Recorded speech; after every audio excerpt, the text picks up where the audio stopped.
Hello, dear friends. We're sincerely happy to greet you again, and today we will talk with the esteemed Igor Mikhailovich Danilov. Greetings. Igor Mikhailovich, in the previous video, we touched upon the topic of spreading the truth and informing about the creative society, and we said that sometimes it is merely thoughts that stop and immobilize people and do not give them an opportunity to implement what every person really wants. The demon inside, in a person's head, dictates to him to be silent about the truth, or to tell lies, or to talk only about what is good, although in fact, in the consumerist format, people's lives are getting worse and worse.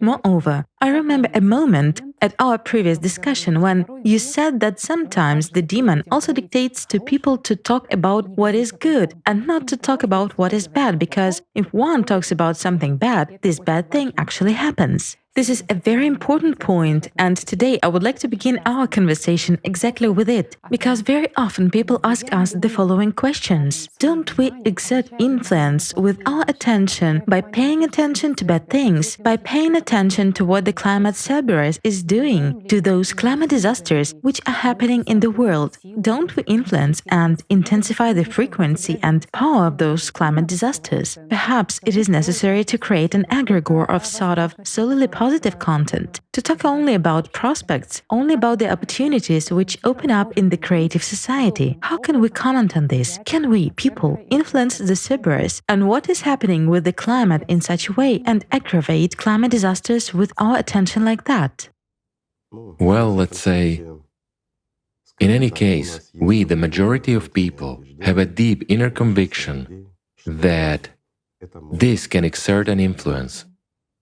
If we want something and invest our attention there, it is implemented. Many people have such an experience in their lives. This is natural. Why? Because a person, by giving his will, can receive something in return. In this case, people feel a potential in themselves and understand that when they are involved, for example, in the Creative Society project, they collect a lot of various information. They understand how serious this is and realize how ruthless the Cerberus is and how fast it is growing and how everything is progressing. They understand that this is wrong. Anyway, everyone also internally feels some kind of surrealism of what is happening. People understand that this should not be the case. Things should be different in the world. But we face sort of an incomprehensible reality, and it is inexplicable. Although it can all be logically explained, what is happening to the climate is clear and can be logically explained, and what is happening both at the level of geopolitics and in macroeconomics can be logically explained. Everything can be logically explained, but internally people disagree. They understand that the world should not be like this, that the world should be beautiful, it should be better. And many understand that there is a certain power inside that can influence it all. Well, again, we have actually said that it is exactly the power of will, which we use and through which we can achieve certain results, that creates such an understanding in people. Also, what is the most powerful, I would say, is that if a person, well, we don't even delve into practices. If a person simply observes himself and performs at least elementary, simple, and easy practices, not to mention serious and deep ones, then he feels that there is something powerful and strong in him which is capable of changing not just a person's life, but the entire world as well. Why? Because there is a soul in each of us, and the soul is a part of the spiritual world, that world which even creates. It can not only change something, but can also create entire worlds, and it does create them, and we understand and feel this perfectly well. You see, there is one point here, and I would say this point is the most serious. This very feeling of ours, as well as our experience of using our own will in solving our own tasks, actually urges people to start thinking if we talk about what is good and invest our attention solely in the good, in an idea that the climate is improving, that life is getting easier and better, that our creative society is being built by itself, then it will all be this way.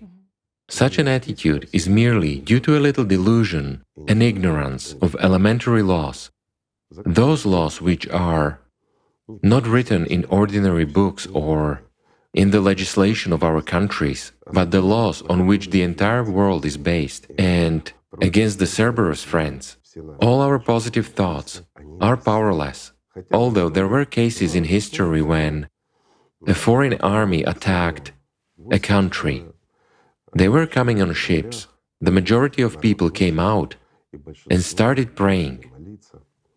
And the ships really could not approach. It's an influence precisely on the weather, right? Of course. But not on the climate. This was a one-time event and their specific situation. And look, friends, we can use our rail to get some benefits for ourselves, right?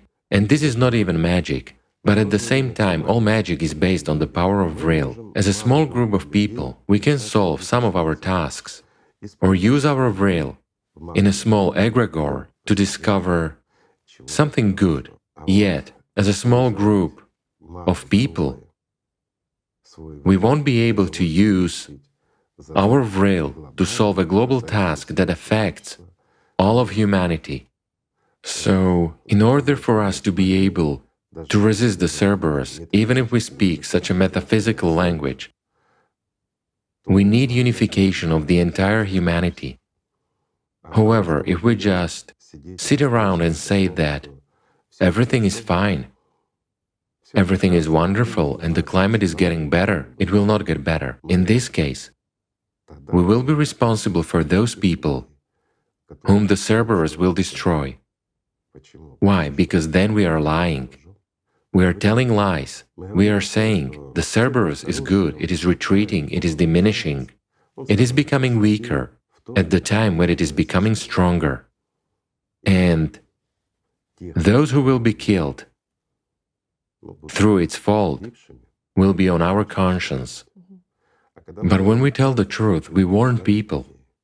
We tell people to be careful that the climate is changing, because our goal is not to intimidate, but to tell them and explain. And again, people, for the most part, live their own lives. They're fixated on their own problems. They don't have time or desire to see what is happening to the climate. Sometimes they watch the news, but we do understand that in the news, political and economic crises are described, and sometimes information about the climate also slips through. As of today, climate is discussed fragmentarily, but no one talks about it as a whole. Why? Because everyone understands very well that the Cerberus is growing and the situation is changing drastically. Everything is getting much worse and more serious. Therefore, in the media, they try not to promote it all actively, not to talk about it.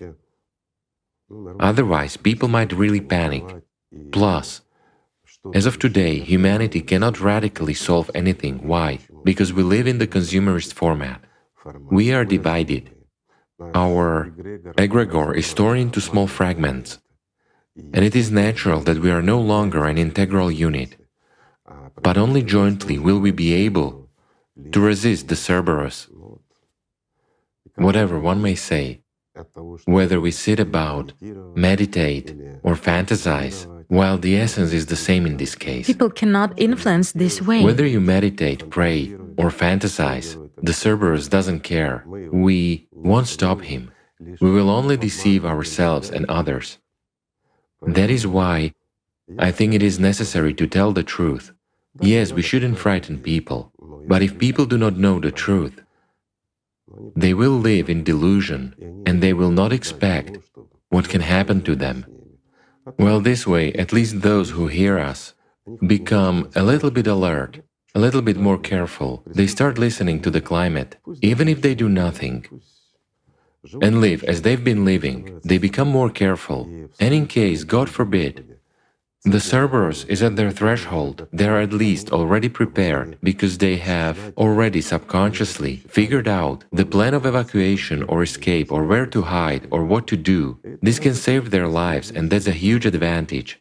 Whereas if a person is not ready to meet the Cerberus, He won't have an evacuation plan or a place to hide. It will be an unexpected visit, which is very disastrous as it stands today. Well, something like that, Tatiana. You know, Igor Mikhailovich, we were also asked this question, how to understand such an expression that even one person can do a lot. The point is that Of course he can. many people said that even since childhood they've felt that they can do anything, that they are the ones who can do everything, that they are important and needed, relatively speaking, in society for people. But at the same time, they are confronted with circumstances, with situations in the consumerist format, with crises, when they understand that they are nobody, and as they say, without any rights, and they cannot do anything. So this very inner dissonance and inner conflict, Right. when you cannot come to terms with your own powerlessness, while at the same time you feel that you can do anything. Precisely this state of things drives many people into a kind of apathy and depression, which is kind of a disease of our time. Therefore, of course, a lot of people either ignore the facts or they get hooked on a negative news feed where they have an illusion that if they are informed, they are somehow armed, but they certainly do not know what to do with it. So how to understand that one person can actually do a lot, He can. including changing the destiny of the entire society? In fact, of course, let's take any person, whoever he may be, if he really wants to change the world, he will succeed. He will. Sometimes it takes more time, sometimes less. But let's look at the entire history of humankind. After all, so many times individuals, literally just one person, brought a significant change into the life of the entire humanity in general, right? Let's just recall Edison. I mean, we all use light bulbs, electricity, right? Yes, right. Just look how it is. And the list goes on and on. Somebody invented a bicycle, radio and television were invented. After all, it was one person and he was able to change a lot, right? But consciousness will say that it doesn't apply to you. But why not you? A simple question. It is the same in this case, in confronting that very Cerberus. Again, in informing about the creative society, any person can do a lot and he or she doesn't need any special conditions or anything else for that. But the main thing is to understand the importance of what you are doing, to see the goal and to ignore the obstacles. But as soon as a person starts thinking, what will they think of me? That is, again, he begins to perceive those stopping thoughts. This immobilizes him much more than any external conditions. After all, any door, if it's a door, it opens. Therefore, you can come to any person, find a reason to talk, and among other things, tell people about the creative society, right? I mean, a person can do it all. One can never trace this chain of cause and effect relations, how it... Of course. Look, an ordinary person decides to change the world, to support the creative society, because he has become inspired by it, he has understood and has studied it. He's an intelligent person. He begins to inform, tells 2 or 3 people. Too few. But after all, he doesn't know which of these 2 or 3 will become inspired like him and eventually do much more than he did. For example, they will be able to inform 10 people, and of those 10, there will be one who will inform 100 people, and so on.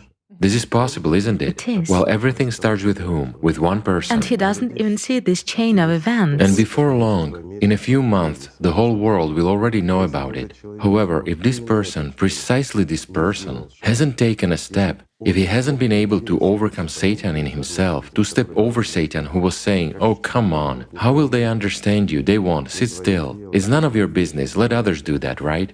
What will your neighbors say about you? They will say you're a sectarian, or you support some weird Masonic movement or something else. That you support the globalists, right? But when a person has studied everything and understands that the Cerberus is real, this becomes natural for him, an important and vital need to really serve people, to inform them. So he makes a step, a conscious step, and the key point here is a conscious step. Then You know, one can even move mountains. Yes, right. It's very important, as you said, to be free from evaluations by other people, because this evaluation on behalf of other people, whether you are good or bad, Yes. really kind of stimulates and motivates you to act only when you get this positive evaluation. And definitely, it is very important, as you once said, that the creative society is a society of free people, which starts with this very freedom of every person. And with the understanding that when you are doing a really necessary and important thing, when you indeed stand up for the interest of the entire humanity, you have to realize that first and foremost, you will be not praised, but opposed, because you are doing the right thing. Isn't that so? In our society, the good is always punished. It is always like that. When a person starts doing something really good and important for everybody, he faces misunderstanding and resistance. Meanwhile, one wants to be Praised. thanked and praised, right? Yes, exactly. And who is a good person, Igor Mikhailovich? A good person is one who doesn't listen to Satan in his head, who doesn't desire what he doesn't need, and who really doesn't expect praise. A good person is one who loves God and therefore also loves other people. That is why he is good.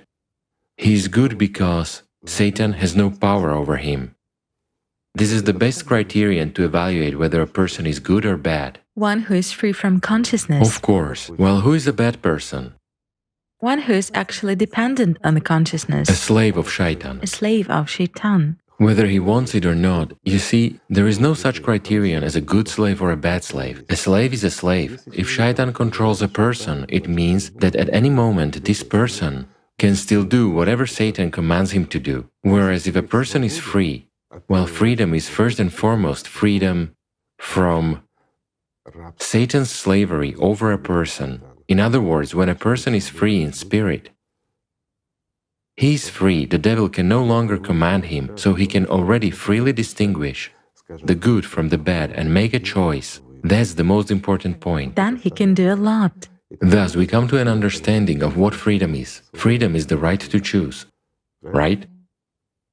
You see how simple everything is. The same is in this case. When a person is capable of choosing, let's say, to serve people, honestly and properly, to voice the facts as they are, warning people of danger, and to tell them about a way out that will make the lives of those same people much better than they currently have. Well, isn't this wonderful? It is wonderful. It is. We have no right to deprive ourselves and other people of freedom in such a way. Right, but I agree with you. People want magic, people want power, they want to sit and dream, and the Cerberus will supposedly run away from our glade, right? It will be scared of all of us sitting, meditating and thinking about the good. We can do that, but in such a case, we may simply become deluded. Yet the Cerberus will not leave our glade, friends, if we do not drive it out. Well, in order for us to drive it out, I'll say it again, we should put a tight collar and a short leash on it, and make it obedient and controllable. If we as humanity fail to do that, then no matter what we think, no matter how we think, and what we dream about, all this will not last long. And we understand this perfectly well and already see what is happening as of today. As for not telling the truth, and lying first of all to oneself that everything will be fine, that it will somehow resolve itself. The Cerberus will not resolve itself. The Cerberus is already a serious problem. Therefore, we should either win, first of all, over ourselves, in order to become free, or submit. But we can submit only when we are controlled by Shaitan. To submit to Shaitan, it seems to me this is the worst solution, you know. It is actually better to fight the Cerberus, right? Right. As you once said, the more difficult the fight was, the more well-deserved is the victory. The more well-deserved is the victory, I agree. Therefore, everything is simple, friends. You shouldn't dream, but should act. You should take your destiny into your own hands. And if there is a dream, you should make it come true. Then everything will be fine. And of course, it's important to keep track of what you dream of, what you want as a human. If your dream is a banal, satisfaction of your own material interests, if there is no happiness for the entire humanity in your dreams, then, my friend, there will be no happiness for you either. Only by improving the life of the entire humanity can you improve it for yourself. That's the best option and the best dream, right? Yes, this is what fundamentally distinguishes the creative society from the consumerist format. If you want to feel good, you should do good for everyone. That's right. Whereas in the consumerist format, you won't actually succeed in doing good for everyone at the moment. We are all separate. Everyone lives by their own interests, according to their own laws. We even have different laws for everyone. What can we talk about here? Everything is different. We are fragmented, divided, and divided first and foremost by Shaitan. And for us to reunite, well, there is a good reason, the Cerberus. You know, when we, as humanity, are on the threshold, there is not much choice in that case. The only problem is whether people will be able to realize that this is a serious threat, and it already exists. If we, as humanity, fail to realize this and unite all together into one big family, become one civilization, and really resist the Cerberus, then it sort of makes me feel sad. Still, it is probably better to realize it, isn't it? Of course, we really want to build the creative society because we cannot even imagine what prospects are opening up. They are really great. You know, we really cannot imagine, although every person feels it. He does feel. It's impossible not to feel those prospects that are actually opening up. Consciousness doesn't believe. That's the problem. We are so depressed, all of us as humanity on the whole, that we are not even able to realize the benefits that we can get in the creative society. And we have already learned that when somebody promises a lot of good things, it actually gets even worse. For that reason, such fear and mistrust arises in us, you know, even towards ourselves. When we know and understand that, yes, we need it, that it is wonderful, it's really great, but still there is a thought like, it's too good, it cannot be true, you see?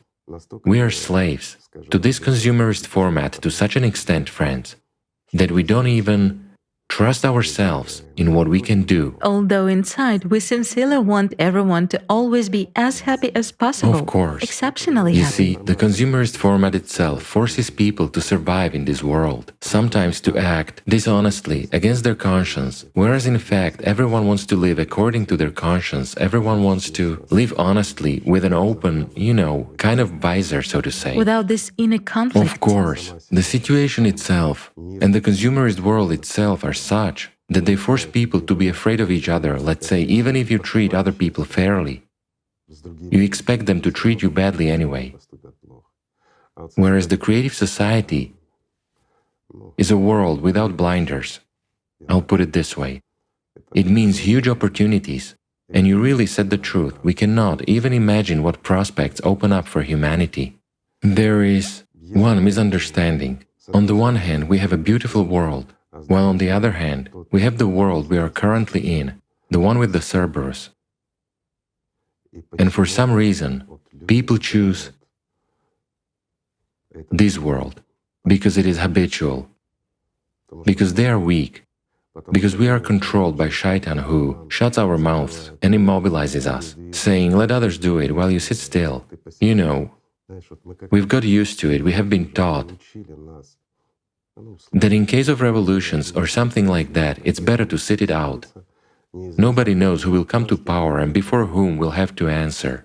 Therefore, friends, we must build a creative society, so that the world becomes simple, clear and free once and for all, right? After all, this is easy, especially since everyone wants that, and also because we don't really have a choice.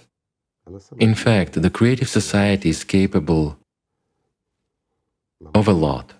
Of a whole lot. It would be great to talk about it, but then we'll immediately come to a lengthy conversation, you know. It is interesting to see what the creative society is from a side we haven't yet looked from. We have said a lot about the benefits, they are natural, it is all, let's say, clear, familiar to us. what it gives, at least to those friends who participate in the Creative Society project. But this is by no means the full extent of the opportunities that open up to humanity in the Creative Society. This means not only satisfaction of our natural needs, the health capsule and many other things like the replicator, the absence of some duties, taxes and so forth. Yes, it's all fine, and it starts even from the transition period. But this is far from being the main thing. Well, it is interesting, friends. Please tell us. Think and answer. What do you think is the most important thing that the Creative Society can give to the entire humanity? Not in the spiritual aspect, I'm saying it right away because I understand that the first thought that appears is a free society, a lot of time, somehow immediately the spiritual aspect. No, not in the spiritual aspect, but precisely for the entire humanity and in the material aspect, of course. Right? Interesting. Well, it's interesting. So, friends, we are waiting for the answer. Very interesting. Dear friends, please write your comments under this video and we will certainly voice those comments of people in one of our next conversations. It is very interesting to find out what the Creative Society really gives to every human being. I would put it this way, to the society as a whole and to each person individually, I would say this is the most interesting thing that the Creative Society can give. This is really interesting. We're waiting for the answers. Yes, But right. it doesn't give it immediately. I'll make a reservation and explain, friends. With the development of the Creative Society and already, Sort of in the long run. in the long run, yes, it is able to give the whole humanity and every individual something incredibly good in the material aspect. Have we intrigued people? Extremely. All right, friends, we're waiting for your answers. Thank you very much. Let's just love each other. Thank you. And not be silent, but be free. And not be silent. Thank you, friends. Peace be with you.